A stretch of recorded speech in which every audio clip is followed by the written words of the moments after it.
آپ کو یاد ہوگا وہ رات کو 12 بجے عدالتیں کھلی، جو کچھ بھی ہوا، پریزن وین آئی، تو آدھی رات کو یہ جو ہے ملک کی نمائندہ منتخب حکومت جس کے پاس 70% ملک کا مینڈیٹ ہے، یہ آدھی رات کو پاکستانیوں کو پتہ چلا کہ جناب یہ حکومت آ گئی اور یہ نئی اب حکومت پاکستان چلائے گی. تو آدھی رات کو جو یہ حکومت بنی ہے رات کی تاریکی میں، یہ ساری کاروائیاں بھی رات کو ہی ڈالتے ہیں، سارے لوگوں کو گرفتار کرتے ہیں، جو کچھ انہوں نے کرنا ہوتا ہے، کوئی اپوائنٹمنٹ کرنی ہوتی ہے، کوئی لیٹر نکالنا ہوتا ہے. اب نوٹ کر لیں 9 مہینے کے دوران کوئی لیٹر آئے گا کہ گورنر کی طرف سے یا کسی کی اپوائنٹمنٹ ہوگی، کوئی چینج ہوگا، کچھ ہوگا، آدھی رات کو ہوتا ہے. ہر چیز رات کے اندھیرے میں، چاہے کوئی سیاسی مخالف کے خلاف کوئی مقدمہ ہو، کوئی گرفتاری ہو، جو کچھ کرنا ہو، کوئی لیٹر نکالنا ہو، وہ نوٹیفیکیشن نکالنا ہو، وہ بھی آدھی رات کو. پچھلے دنوں جب پرویز الہی صاحب وزیر اعلیٰ تھے تو وہ نوٹیفیکیشن ایک نکالا گیا، وہ بھی آدھی رات کو، اور یہ بھی کہا گیا کہ جی افسر کو زبردستی وہاں پہ بند کر کے وہ نوٹیفیکیشن نکالا گیا ہے. پر بہت ساری ایسی مثالیں کہ ان کی ہر کاروائی آدھی رات کو ہوتی ہے. شاید دن کی روشنی میں یہ خود بھی تھوڑی سی شرم محسوس کرتے ہیں کہ جس طرح ہم آئین اور قانون کے حوالے سے اس کا عزت اور اس کی تکریم کر رہے ہیں، تو شاید ان کو بھی تھوڑا تھوڑا محسوس ہوتا ہوگا، اس وجہ سے یہ دن کو نہیں کرتے، رات کو کرتے ہیں. پر اینی وے ہر چیز ان کی آدھی رات کو ہوتی ہے. اب شیخ رشید صاحب جو اعلیٰ کوالٹی کی شراب کے نشے میں، مطلب یہ خبر میں مجھے نہیں سمجھ آئی کہ یہ کس طرح انہوں نے دے دی، کہ اس کے وہ کیسے ان کو پتا چلا کہ وہ اسی کے اعلیٰ کوالٹی کی شراب کے نشے میں تھے. تو اینی وے ان کی گرفتاری ہو گئی، دیگر چیزیں ہو گئی، یہ سب کچھ ہمارے سامنے ہے. اچھا، اس کے اوپر رانا ثناءاللہ صاحب نے بھی کچھ ٹویٹس کی ہیں، وہ بھی میں آپ کو پڑھ کے سنانا چاہتا ہوں، وہ بڑی امپورٹنٹ ہیں. اور ان ٹویٹس کو اگر آپ پڑھیں گے، دیکھیں گے، تو شاید آپ کو بھی تھوڑا سمجھنے میں آسانی ہو. یہ جو شیخ رشید صاحب کے حوالے سے اور دیگر جو آج کل جو بھی گرفتاریاں وغیرہ ہو رہی ہیں، اس کے اوپر رانا ثناءاللہ صاحب فرماتے ہیں کہ قانونی کارروائی ہو رہی ہے، 15 کلو ہیروئن نہیں ڈالی اور حکومت کا کوئی تعلق نہیں، سیاسی مسخرہ، سیاسی رنگ دینے کی کوشش کر رہا ہے، صرف قانون پر عمل ہوا ہے، پسلیاں تو نہیں توڑوائیں. میڈیا کے سامنے پولیس والے کو دھکے دینے والا مار پیٹ کا جھوٹ بول رہا ہے. تو بنیادی طور پہ وہ شیخ رشید صاحب کے حوالے سے بات کر رہے ہیں، اور اس کے اوپر بھی انہوں نے اور بھی باتیں کی کہ جی یہ کہتے تھے کہ سب کو قانون کے نیچے لائیں گے، اب سب کو قانون کے نیچے لایا جا رہا ہے، بشیر میمن کے ساتھ انہوں نے یہ سلوک کیا، وہ کیا. تو پورا انہوں نے اس کا لکھا. اور عمران نے سیاسی مخالفین، سچ بولنے والے صحافیوں کو جیل میں ڈالا، جھوٹے مقدمے بنوائے، گزشتہ 4 سال کے سیاہ دور میں صحافیوں کو گولیاں ماری گئیں، پسلیاں توڑی گئیں، باس اور چپڑاسی دونوں کے قانون کا سامنا کرنے سے ہوا نکلی ہوئی ہے. یہ ہر اس ادارے کو گالیاں دیتے ہیں جو ان سے جواب مانگے. تو بنیادی طور پر یہ کہہ رہے ہیں کہ جی عمران خان کے دور میں یہ سب کچھ ہوتا رہا، ہمارے دور میں جو کچھ ہو رہا ہے یہ آئین اور قانون کے مطابق ہے، یہ جو سب کچھ ہوا ہے یہ آئین اور قانون کے مطابق ہے. اب یہ آئین اور قانون کے کتنے مطابق ہے یہ تاریخ میں بھی لکھا جا رہا ہے، اور آپ سب لوگ بھی اس کا فیصلہ کر سکتے ہیں. اچھا، کل نہ صرف عمران ریاض کو گرفتار کیا گیا، شیخ رشید صاحب کو گرفتار کیا گیا، بلکہ شاندانہ گلزار صاحبہ جو پاکستان تحریک انصاف کی MNA ہیں، ان کے خلاف بھی ایک بغاوت کا مقدمہ درج کیا گیا ہے، جس میں بتایا یہ گیا ہے کہ سیڈیشن کے چارجز لگائے گئے ہیں. اب دیکھتے ہیں کہ کیا ان کی گرفتاری کب ہوتی ہے یا ان کے اوپر کیا کارروائی مزید کی جاتی ہے. تو اس 9 مہینوں کے دوران اس طرح کی ہم نے بہت ساری چیزیں دیکھی. یہ کچھ لوگ کہیں گے کہ یہ ایک تاریخ 9 مہینے پاکستان کی تاریخ کے، اور یہ ہمیشہ یاد رکھے جائیں گے. اس میں بہت کچھ ہوا، جو صحافیوں کے ساتھ ہوا، جو سیاسی مخالفین کے ساتھ ہوا، جس طرح ارشد شریف صاحب کی شہادت ہوئی.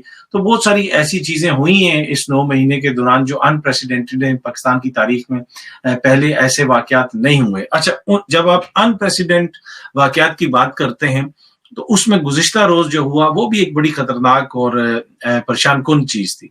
وہ خیبر پختونخوا کی پولیس کا احتجاج تھا. بندوقیں اٹھائے ہوئے کمانڈو نہ کہہ رہے ہیں کہ یہ جو نام معلوم ہے، ہمیں معلوم ہے، اس قسم کے نعرے لگا رہے ہیں، احتجاج کر رہے ہیں. یہ بھی قطعاً ریاست پاکستان کے لیے درست نہیں ہے. میں نے پہلے بھی ایک پروگرام میں یہ بات کی تھی کہ جس دن عمران خان صاحب کے اوپر گولیاں لگی، ان کو حملہ ہوا، تو میں شوکت خانم گیا تو مجھے وہاں پہ باہر کوئی زیادہ لوگ نظر نہیں آئے. ٹو بی آنیسٹ، میں پروگرام ختم کر کے کوئی 9-10 کے قریب ہم لوگ، میں تھا، میرے ساتھ بیرسٹر احتشام صاحب تھے، ہم لوگ پروگرام ختم کیا تو ہم ادھر چلے گئے کہ جا کے وہاں سے کوریج کریں گے، دیکھیں گے. تو وہاں پہ ہارڈلی 250-300 بندہ تھا صرف باہر. تو میں نے کہا کہ پنجاب میں لوگ نکلے نہ نکلے، KP میں اگر خدا نہ خواستہ عمران خان کو کچھ ہوتا ہے تو صورتحال ڈیفرنٹ ہوگی. ان کے پہلے بھی گریوینسز ہیں، تو یہ بڑا پاکستان، ریاست پاکستان کے لیے، وفاق کے لیے کوئی اچھی علامت نہیں ہوگی کہ ایک صوبے کے اندر اتنی جو ہے پولرائزیشن ہو، اس قسم کے حالات پیدا ہوں۔ اور اب ہم نے دیکھا کہ وہاں پہ بم دھماکے ہوئے اور جس طرح کے نعرے ان کی پولیس نے لگائے اور پولیس احتجاج کر رہی ہے، یہ پاکستان کی تاریخ میں پہلے کبھی ایسا نہیں ہوا۔ یہ انپریسیڈنٹڈ ہے کہ اس طرح پولیس احتجاج کر رہی ہے اور پریس کلب کے سامنے احتجاج کر رہی ہے، اور اب وہ دوبارہ کہہ رہے ہیں ہم مزید احتجاج بھی کریں گے۔ تو یہ صورتحال ہے۔ کیا پاکستان کی کسی اور حکومت کے دوران اس طرح کے حالات پیدا ہوئے؟ تو یہی 8-9 مہینے کی جو ان کی حکومت ہے۔ اب یہ الزام دیکھیں نامعلوم پہ لگاؤ، اداروں پہ لگاؤ، جس مرضی پہ لگاؤ، لیکن دیکھیں حکومت ان کی ہے، یہ سب کچھ ان کی مرضی منشا سے ہو رہا ہے۔ کیا اسلام آباد پولیس جو فواد چودھری کو گرفتار کرنے گئی، کیا وہ وزیر داخلہ کے انڈر نہیں ہے؟ شیخ رشید صاحب کو جو پولیس گیا، وہ یہ کہہ رہے ہیں جی پولیس کا میٹر ہے، ہمارا کوئی تعلق نہیں۔ مطلب قوم روٹی کو چوچی کہتی ہے، سب کو پتا ہے کہ یہاں پہ پولیس کس طرح استعمال ہوتی ہے، پولیس کو کہاں سے آرڈرز آتے ہیں۔ اور اس کے اوپر سمیع ابراہیم صاحب نے بھی ایک ٹویٹ کی، وہ بھی بڑی انٹرسٹنگ ٹویٹ ہے۔ سمیع ابراہیم صاحب یہ لکھتے ہیں کہ لاہور پولیس افسران کے گروہ نے صحافیوں کے خلاف مقدمات درج کرنے اور ان پر تشدد کا پروگرام بنایا ہے، لیکن یہ کرتے وقت تاثر دیا جائے گا کہ یہ سب کچھ اداروں کی ایما پہ کیا جا رہا ہے، لیکن یعنی تاثر یہ دیا جائے گا کہ کوئی اور اسٹیبلشمنٹ اس کے پیچھے ہے یا ادارے اس کے پیچھے ہیں، پر کرے گی سیولین حکومت، اور اس میں پنجاب کی جو نگراں حکومت ہے ان کا کردار ہوگا۔ یہ سمیع ابراہیم صاحب نے کہا ہے، مبینہ طور پہ اس طرح کا کوئی پروگرام بنایا گیا ہے، کوئی الزام لگایا گیا ہے۔ لیکن جہاں تک صحافیوں کے اوپر ایف آئی آرز اور ریاض خان کے اوپر ایف آئی آر کا تعلق ہے، اس حوالے سے 3 ہفتے پہلے ہی مجھے انفارمیشن ملی تھی کہ ان کے اوپر ہی ایف آئی آر اندر کوئی درج ہوئی ہے اور اس کو پتہ کرانے کی کوشش کی جا رہی تھی، اور عمران ریاض خان صاحب کو خود بھی اس چیز کا پتا تھا، اس چیز کا اندازہ تھا۔ اب دیکھتے ہیں اس کے اوپر مزید کیا کارروائی ہوتی ہے۔ عمران ریاض خان صاحب کو کس وقت پیش کیا جاتا ہے؟ جس وقت میں یہ ویڈیو بنا رہا ہوں ابھی تک تو ان کو پیش نہیں کیا گیا۔ ایک اور خبر جو ہے وہ بھی موجودہ حالات سے ہی ریلیٹڈ ہے، اور وہ سینئر صحافی اور اینکر پرسن ہے سمر عباس صاحب، اپنا پروگرام بھی کرتے ہیں ہم نیوز کے اوپر۔ سمر عباس نے کا تعلق مظفر آباد سے ہے، آزاد کشمیر کی سیاست کے اوپر بڑا نظر رکھتے ہیں سمر نے ایک ٹویٹ کی ہے کہ وزیر اعظم آزاد کشمیر سردار تنویر الیاس خان جو ہیں وہ آئی جی کو بتائے بغیر پولیس عمران خان کے لیے زمان پارک کے گھر لے کے جا رہے تھے۔ آزاد کشمیر پولیس کی نفری تعینات کرنے کی کوشش کی، پر یہ کوشش ناکام ہوگی۔ سردار صاحب نفری لے کر لاہور جا رہے تھے اور اس کا پتہ لگنے پر آئی جی شدید ناراض ہوئے اور نفری آدھے راستے سے واپس بلوا لی۔ ملک کا یا ریاست کا وزیر اعظم اگر کہیں پولیس کو لے کے جا رہا ہے تو آدھے راستے سے آئی جی صاحب نے کہا کہ جناب پولیس واپس بلا لیں۔ تو کیا آئی جی اتنا طاقتور ہو گیا ہے کہ وہ وزیر اعظم آزاد کشمیر سے زیادہ طاقتور ہے؟ کیا وزیر اعظم آزاد کشمیر کے کہنے کے اوپر آئی جی خود نفری وہاں پہ نہیں بھیج سکتے تھے؟ تو لگتا ہے ایسے ہے کہ بہت ساری چیزیں ہیں جو کسی کے کنٹرول میں نہیں ہے، کنٹرول کہیں اور سے ہو رہی ہیں، اس طرح کا تاثر مل رہا ہے۔ لیکن یہ بھی ایک اور خبر آئی ہے کہ یہ سارے ماحول کے اندر جہاں پہ خیبر پختونخوا کی پولیس جو ہے وہ احتجاج کر رہی ہے، وہ نعرے لگا رہی ہے بندوقیں اٹھا کے، آپ سوچیں امیجن کہ یہ کس طرف چیزیں بڑھ سکتی ہیں۔ آئی جی جو ہے وہ پولیس، وہ وزیر اعظم کے ساتھ جو پولیس جا رہی ہے، آزاد کشمیر کے آئی جی وہ آزاد کشمیر کے وزیر اعظم کے ساتھ اگر کوئی پولیس جا رہی ہے، مبینہ طور پہ سمر عباس صاحب کی خبر کے مطابق وہ ان کو کہتا ہے راستے سے واپس آ جاؤ، ایسی کی تیسی وزیر اعظم کی۔ مطلب بنیادی طور پہ میں نے آسان الفاظ میں کہہ دیا، آئی جی صاحب نے تو اس طرح نہیں کہا ہوگا، آئین اور قانون کے مطابق انہوں نے حکم دیا ہوگا، لیکن عام شخص کو تو یہی لگتا ہے نا کہ جی واپس آ جاؤ۔ یہ مطلب کیا آئی جی کو کیا وزیر اعظم سیکریٹریٹ سے کوئی حکم دیا گیا تھا، نہیں دیا گیا تھا، کس طرح یہ چیزیں چل رہی ہیں؟ تو یہ سب کچھ ہم نے دیکھا، اور پھر ہم نے یہ بھی دیکھا کہ اسلام آباد کے منگلا ڈیم کی جو تقریب ہے وہاں پہ آزاد کشمیر کے وزیر اعظم نے پاکستان کے وزیر اعظم سے کچھ پوچھنا چاہا تو ان کو بٹھا دیا گیا، وہاں پہ تلخی ہوئی، اور پھر اسلام آباد کے اندر وزیر اعظم آزاد کشمیر کے خاندان کا جو سینٹورس مال ہے اس کو سیل کر دیا گیا۔ تو یہ تو ایسے لگتا ہے کہ ملکی اکائیاں ایک دوسرے کے خلاف آمنے سامنے کھڑا ہونا شروع ہو گئی ہیں۔ تو یہ بڑی خطرناک صورتحال ہے۔ اینی وے جو بھی اس حوالے سے مزید تفصیلات ہوں گی، میری کوشش ہوگی کہ آنے والے ولاگس کے اندر آپ کے ساتھ شیئر کی جائے۔ امید ہے کہ یہ ویڈیو آپ کو پسند آئی ہوگی، بہت جلدی آپ سے دوبارہ ملاقات ہوگی۔ بہت بہت شکریہ، تھینک یو سو مچ۔